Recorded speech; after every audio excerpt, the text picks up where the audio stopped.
Today we have a brand new tool from Flissa, and I say brand new with a little bit of reservation because, well, you'll find out very soon. But this is a pretty cool tool at a really good price right now. It's on $29 on Amazon with about, I think, 10% off. So pretty good price right there. We'll go ahead, go through its functions. It has a lot to offer. So one of the first things we notice about this is that it does have replaceable wire cutters. Very good right there. You have the older style, almost wave plier head. So this is more reminiscent of the tools that we have seen. Nothing breaking here. Newsworthy. We do have the black on green. Let's look at the outside tools. We've got the serrated blade. We do have the saw right there. We do have the knife. And then some of you will be very excited that it does have this full diamond file instead of the pair of scissors. I personally prefer the scissors over the file, but a lot of you use the file a lot, so you do prefer the outside file. Now, when we come to the inside right here, these tools are a little tough. They are really wedged in here. Now we come to the part where I complain a little bit about this tool. So there's three, to me, main negatives, one huge one, two a little bit smaller ones. Now, the one huge negative about this tool is that these, because of the black coating, these tool implements are so tight, I cannot get these out one-handed or with my fingernails. I have to use an extra tool to get them out, like a pencil or something to help get these out, because these are so wedged in there, really, really tight. Now, I hope yours aren't the same way if you get a pair of these, but mine were really, really bad. Probably these pivots need backed off a little bit, some more room given. Probably not a huge issue, but just want to let you know about that. Now, what we have right here is a thick screwdriver. We've got a mini screwdriver. These do have a tendency to bend fairly easy, so be very careful with yours. We do have this wire cutter or wire stripper right here at the bottom, the can opener, and this pair of scissors. Now, the first time I used this pair of scissors, it actually worked great. No real issues. What I find when I cut through this paracord, it does cut through, but it takes a couple times. Sometimes it depends where you cut it on these scissors, how well it's going to cut.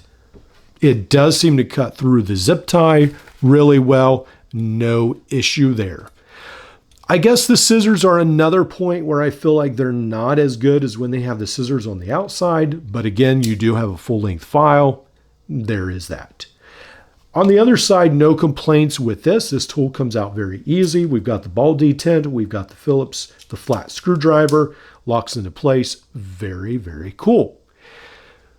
The big news about this, I already alluded to it to an extent, is the color scheme.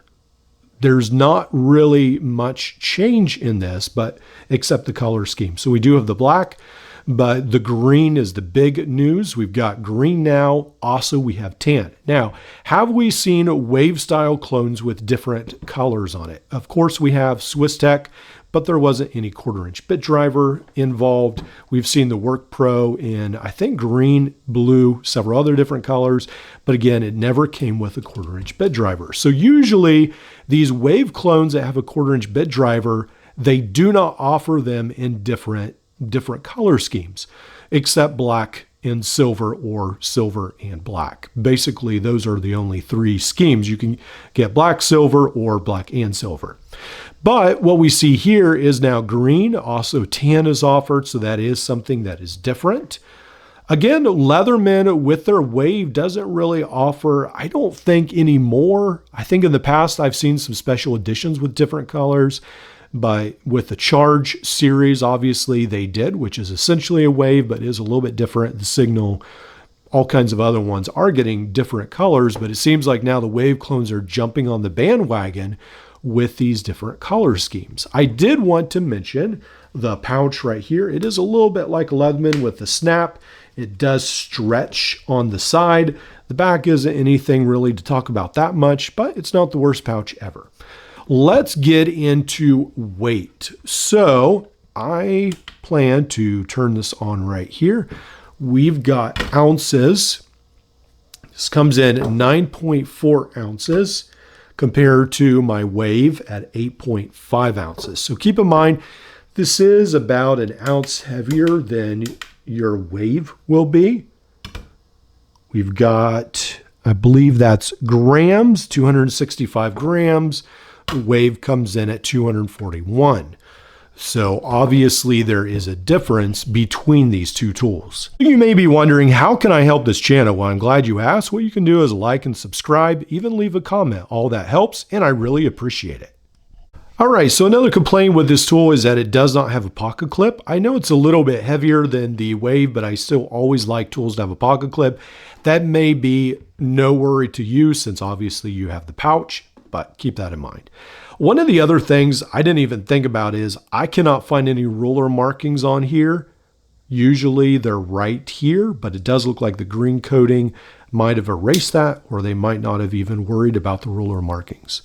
Overall, it's a pretty cool looking tool, but the looks of it do affect how it works. That's very unfortunate.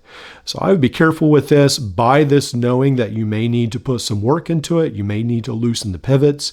Not a bad deal. Again, it's going to be, the Leatherman Wave's around $100 and some dollars, and this is going to be less than 30. So you're getting a huge bargain, but you may have to do some work with it. Keep that in mind. Let me know what you think. I always enjoy reading your comments.